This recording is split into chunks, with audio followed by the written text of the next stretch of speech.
तो कल हम पढ़ रहे थे विलोपन विधि, है ना। विलोपन विधि की आपकी थ्योरी हो गई थी, कुछ सवाल भी हो गए थे, आपको 2 होमवर्क भी दिए थे, बन गए तो अच्छी बात है। ऐसा तो नहीं है ना बने तो मैं अभी करवाना पड़े, तो है कि क्लास में बन गए, ठीक है। तो कल हमने भाषाई प्रश्नों की तरफ चल रहे थे और क्वेश्चन नंबर 2 का पहला देख लिया था। आज दूसरा करते हैं। सवाल है कि 5 वर्ष पूर्व नूरी की आयु सोनू की आयु की 3 गुना थी, 10 वर्ष पश्चात यह हो गए। छोड़ो, सबसे पहले बात तो यह है, पूछा क्या है, नूरी और सोनू की आयु क्या है। कौन सी आयु पूछी गई, वर्तमान आयु। तो पहले यही कर लेते हैं। माना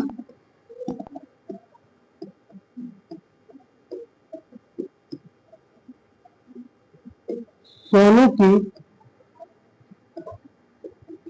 वर्तमान आयु कितनी है, x,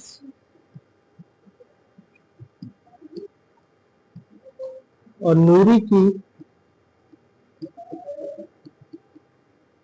वर्तमान आयु कितनी है, वह। ठीक है, ये तो मान लेंगे। अब हम सवाल के अनुसार चलेंगे, जो भी होगा देख लेते हैं।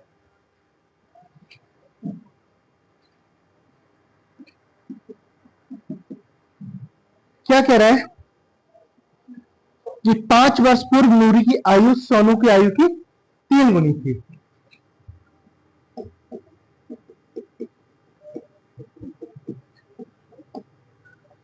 कब, 5 वर्ष पूर्व, 5 वर्ष, है ना। 5 वर्ष सोनू की आयु क्या रही होगी, x माइनस 5। यहाँ पे तो कंफ्यूजन है नहीं, ऐसी इसी हम साल में चर्चा कर चुके हैं। और नूरी की क्या रही होगी, y माइनस 5। बराबर करते हैं ऐसे सवालों में तो हम क्या लेंगे, किसने प्रतिबंध दिया, क्या बोला है, 5 वर्ष पूर्व नूरी की आयु सोनू की आयु की 3 गुनी थी। यानी जो नूरी की आयु रही होगी वो 3 गुना थी किसकी, सोनू की आयु की। सोनू की आयु क्या है, ये वाली, तो ये हो गया समीकरण। ठीक है, 5 वर्ष पूर्व नूरी की आयु सोनू की आयु की 3 गुनी थी। 3x माइनस 15 बराबर 22 माइनस 5, पूरा इधर ले आते हैं तो 3x माइनस 22 माइनस 15 प्लस 5 बराबर 0। 3x माइनस 22 माइनस 10 बराबर 0, समीकरण नंबर 1। ठीक है, ये हमें मिल गया समीकरण नंबर 1।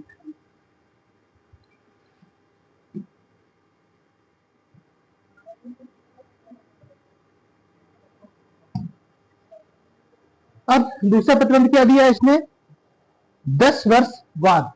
देखिए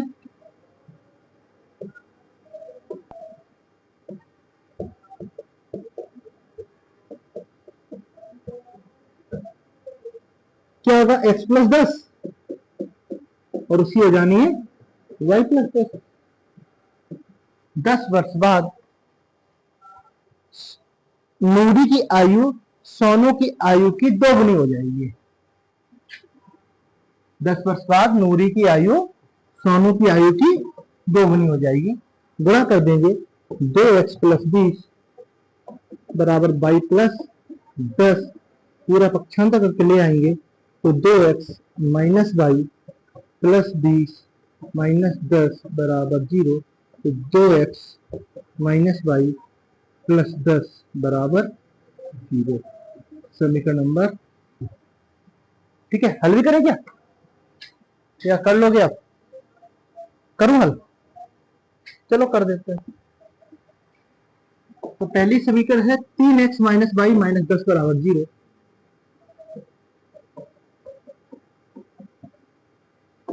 और दूसरी है 2x माइनस 22 प्लस 10 बराबर 0। x का मान दोनों तो अलग अलग है, लेकिन हम x पे नहीं जाएंगे क्योंकि y का मान मेरे पास सेम है और दोनों सेम चिन्ह के हैं, तो हम यही समीकरणों को जोड़ देंगे। हम यहां लिखेंगे समीकरण 1 में समीकरण 2 को, सॉरी घटाएंगे क्योंकि दोनों माइनस के हैं, घटाने पर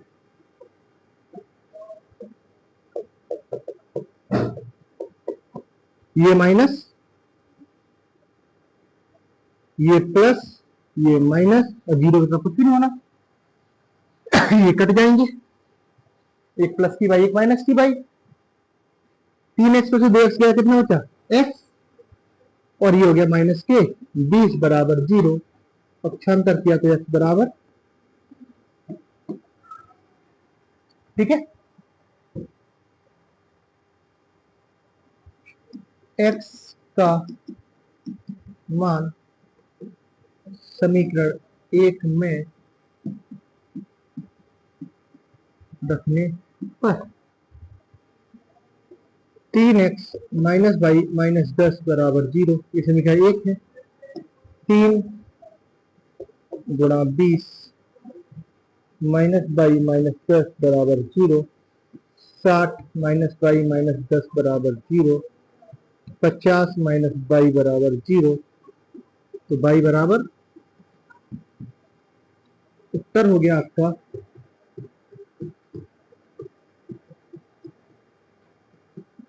सोनू की आयु 20 वर्ष और नूरी की आयु 50 वर्ष। ठीक है, जांच करना हो तो आपको पता है, दोनों मान स्वीकार रखो, और दूसरा प्रतिबंध से भी जांच सकते हो। बोल रहा था 5 वर्ष पूर्व नूरी की आयु सोनू की आयु की 3 गुनी थी। 5 वर्ष पूर्व सोनू रहा होगा 15 साल का और नूरी 45 साल की, तो 15 या 45, यानी कि नूरी की आयु सोनू की आयु की 3 गुनी थी। उसके बाद फिर 10 का पश्चात ये हो जाएगा 30 साल का हो जाएगा, और ये हो जाएगी 60 साल की, तो दुगनी है, 30 का दुगना 60 है, ऐसे भी चेक कर सकते। ठीक है, और समझो और अच्छे से बताता हूं कि कोई भी संख्या लेते हैं, जैसे 11 शुरुआत करते हैं, चलो 11 और एक लेते हैं हम 27 और एक, ठीक है। सवाल नंबर 2 के लिए थ्योरी नहीं है, ये जहां भी आपको दहाई के अंकों की बात आएगी यही थ्योरी अप्लाई करनी है। हम इसको तोड़ते हैं, क्या होगा 10 प्लस 1 होगा, इकाई के अंकों में तोड़ रहे हैं, मतलब बाद में सिर्फ इकाई का रखना है। इसको तोड़ोगे तो 20 प्लस 7, इसको तोड़ोगे 30 प्लस 7 और ले लिया 99 ले लिया, ये हो गया 90 प्लस 9, टूट गया।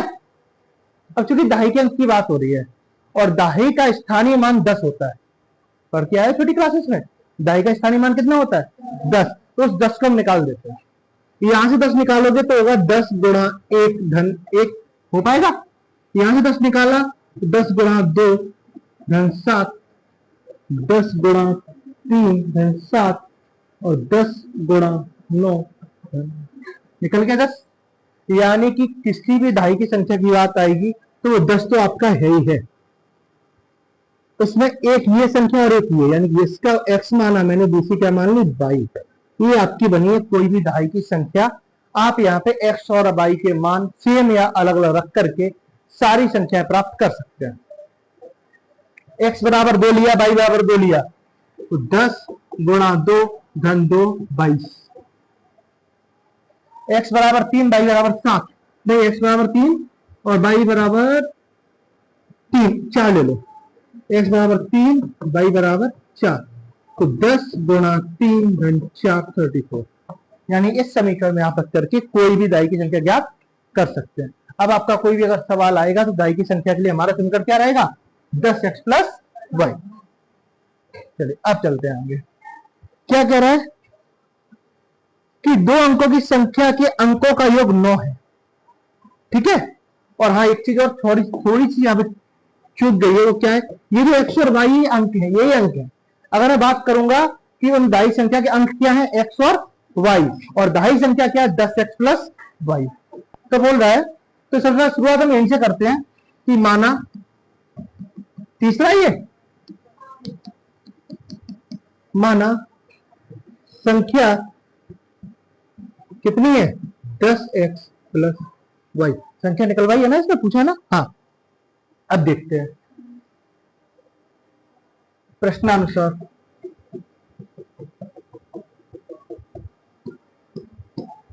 इसमें ये इकाई का अंक कहलाएगा और ये दहाई का अंक कहलाएगा, पता है ना, क्योंकि ये 10 के साथ का वो दहाई का अंक है और वो इकाई का अंक है।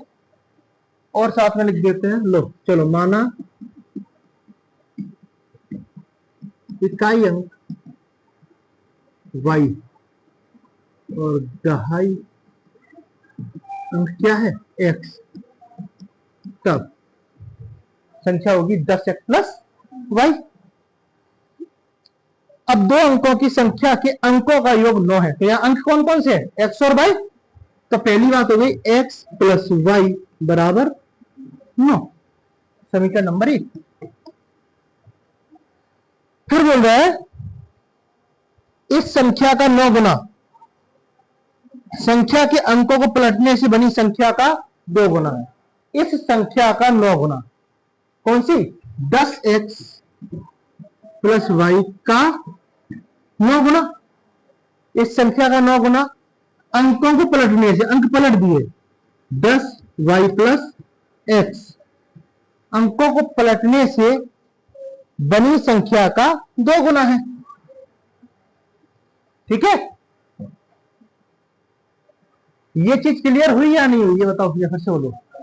क्योंकि हमारी संख्या क्या थी, 10x प्लस वाई, उसने कहा इस संख्या का 9 गुना, तो इस संख्या का 9 गुना कर दिया। उसके अंकों को पलटने पर अंक पलट दिए, x की जगह वाई, वाई की जगह x कर दिया। पहले लिख दिया अंक क्या है, x और y है। अंकों को पलटने पर बनी संख्या का 2 गुना है। हम गुणा कर देंगे, 90x प्लस 9y बराबर 20y प्लस 2x।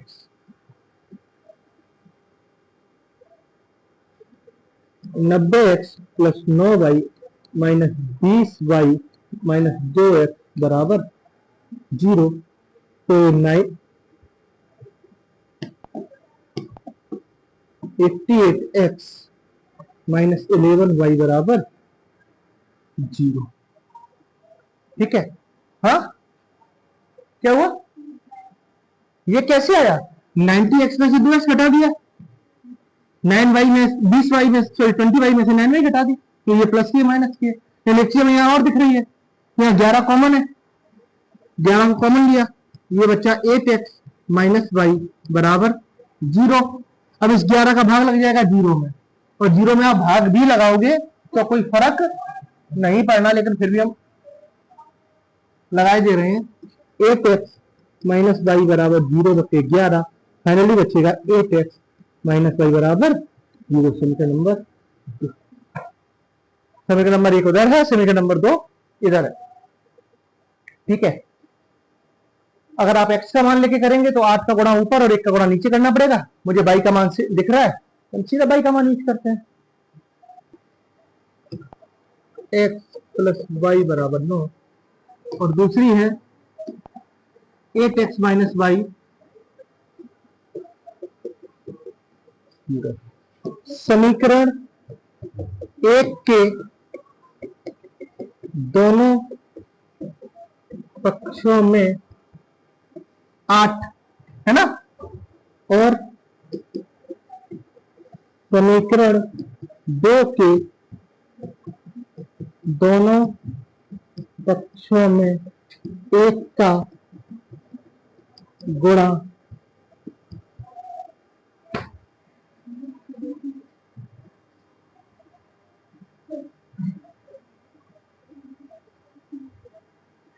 करने पर,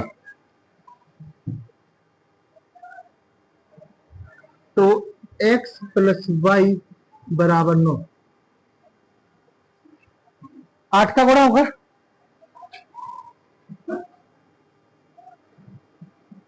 यही तो होगा। तो 8x प्लस 8y बराबर 72। ये बन गई आपकी समीकरण नंबर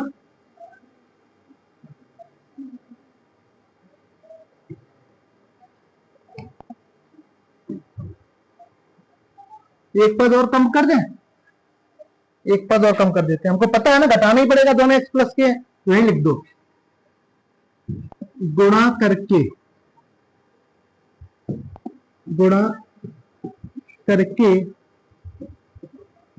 घटाने पर, एक टाइप जुड़ के जाता है मेरा, ये समझ नहीं आता, आज तक लिख ही नहीं पाता। चलो, घटाने पर तो ये आपकी समीकरण ऊपर वाली बन गई। थोड़ा और 8x माइनस वाई बराबर 0, इसमें एक का गुणा होना है, ये बचेगा आपका 8x माइनस वाई बराबर 0। घटाने पर पहले लिख दिया, सीधा लिख देते हैं समीकरण। 8x प्लस 8y बराबर 72 और 8x माइनस वाई बराबर 0, ये हमने घटाया तो ये तो हो जाएगा माइनस का, प्लस है, ये हो जाएगा प्लस का, 0 तो कोई फर्क नहीं पड़ना, लेकिन फिर चलो माइनस कर देते हैं। तो ये तो कट गया, 8y ये हो गया 9y बराबर 72। ठीक है, तो y बराबर 8 है ना। y का मान समीकरण 1 में रखने पर ये क्या थी हमारी, x प्लस वाई बराबर 9, तो x प्लस वाई बराबर 9, x प्लस 8 बराबर 9, x बराबर 9 माइनस 8, x बराबर 1।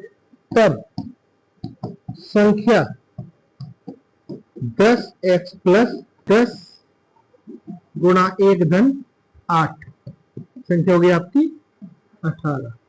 हम जांच कर लेते हैं। बोले दो अंकों की संख्या का योग 9 है, बिल्कुल है, 8 और 1 9। फिर बोल रहा है इस संख्या का 9 गुना 18 का, संख्या का 9 गुना कितना, 162। अंकों को पलटने पर, अभी 18 है, अंक पलट दोगे तो कितना हो जाएगा, 81, 81 का 2 गुना, और 81 का भी 2 गुना कितना होगा, 100। ठीक है, दोनों शर्तें संतुष्ट हो गई, आपका ये सवाल बिल्कुल सही है। अब मैं इसमें जरा बात करूं, जो मैं यहां से करने वाला था, यहां पे जोड़ रहा था केवल, दो कितना साल हो जाता, अगर मैं जोड़ता ना तो क्या था, x प्लस वाई बराबर 9 और 8x माइनस वाई बराबर 0। जोड़ दिया, ये कट गई, 9x बराबर 9 तो x बराबर 1, और x बराबर 1 समीकरण 1 में रखने पर, तो x प्लस वाई बराबर 9, 1 प्लस वाई बराबर 9, तो y बराबर 8। नहीं हो जाता, इतना लंबा किया अपन ने, गुणा किया, फिर काटा, फिर मान निकाले, वही जोड़ देते, सवाल वही खत्म हो जाता। क्यों, आज की होमवर्क की व्यवस्था कर ले, होमवर्क भी तो है ना। चलो सवाल नंबर 4 और 5 आपका होमवर्क है, चौथा और पांचवा, दोनों भी समीकरण में यहां बना रहा हूं। ठीक है, कह रहा मीना 2000 रुपए निकालने के लिए बैंक गई, उसने खजांची से 50 तथा 100 रुपए के नोट देने के लिए कहा। मीना ने कुल 25 नोट प्राप्त किए, ज्ञात कीजिए कि उसने 50 और 100 के कितने कितने नोट प्राप्त किए। चलो माना, ये लाइन रीड करते हैं, ऊपर ले जाना पड़ेगा। माना 50 रुपए के नोट की संख्या कितनी है, x, और 100 रुपए के नोट की संख्या कितनी है, y। ठीक है, ये जो मैं लिख रहा हूं ना, ये इसको रुपए पढ़ते हैं, ये रुपए का चिन्ह है। ठीक है, सवाल में भी बना हुआ है। अब क्या बोला पहले उसने, कि मीना ने कुल 25 नोट प्राप्त किए।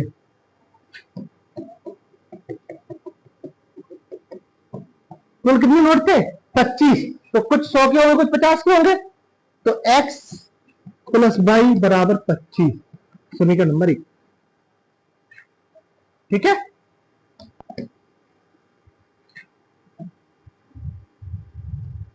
दूसरी फिगर क्या बोल रही है, उसने खजांची 50 और 100 के नोट लिए, कुल कितने रुपए निकाले, 2000, तो कुछ 50 के होंगे, कुछ 100 के होंगे, तो 50 के कुछ नोट प्लस 100 के कुछ नोट कितने होंगे मिलके, 2000 रुपए। यहां कोई दिक्कत, हाँ, तो बस बन गया सॉल्यूशन लिखा, सॉल्व करके ले आना। ऊपर 50 का गुणा करना, नीचे 1 का गुणा करना, सॉल्व हो जाएगी। मैं सॉल्व करने बैठ गया, वो जवानी भी कर दोगे तभी तो आपको पता लग जाना कि हुआ क्या है। 5वां, किराए पर पुस्तकें देने वाले किसी पुस्तकालय प्रथम 3 दिन का एक नियत किराया है। ये सेम वही सवाल है जो हमने किया था टैक्सी की तरह। माना नियत किराया 3 दिन का है ना, 3 दिन का कितना है, x। उसके बाद प्रत्येक अतिरिक्त दिन का किराया अलग है। प्रति अतिरिक्त दिन का किराया बराबर y। ठीक है, नियत हो गया आपका कि नियत किराया कितना है 3 दिन का x, और उसके बाद प्रत्येक अतिरिक्त दिन का किराया कितना है, y है।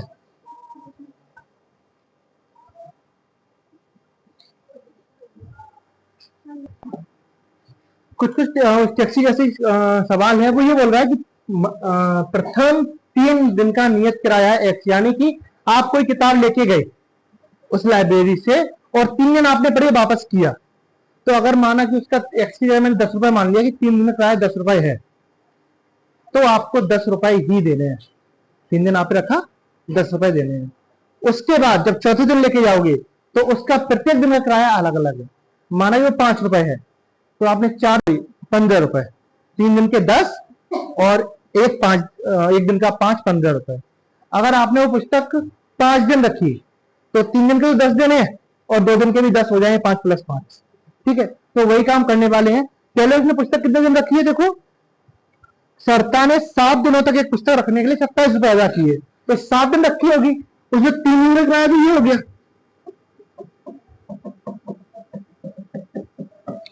3 दिन का किराया ये हो गया, और बचा कितना, 4 दिन। उस प्रत्येक दिन के लिए किराया कितना है, 22 बराबर 27। ठीक है, यहाँ ये टैक्सी वाले से यहाँ थोड़ा अलग है, वहां प्रति किलोमीटर सॉरी भाड़े का नियत था, प्रति किलोमीटर का देना था। यहाँ 3 दिन का नियत है, 3 दिन का x बचे 4 दिन का 4 बराबर 27। फिर अब उसने क्या किया, 5 दिनों तक पुस्तक रखी है दूसरी, तो 5 दिनों में 3 दिन तो ये रखी है, अब कितने दिन और बचे, 2 दिन, 2 भाई बराबर हो जाएगा कितना है, 21 रुपए। नंबर हल कर देना सीधा, x के मान बराबर, कोई गुणा नहीं करना है, प्लस के डायरेक्ट आप घटा देना, आपके उत्तर आ जाएंगे। ठीक है, तो ये दोनों आपके होमवर्क हो गए।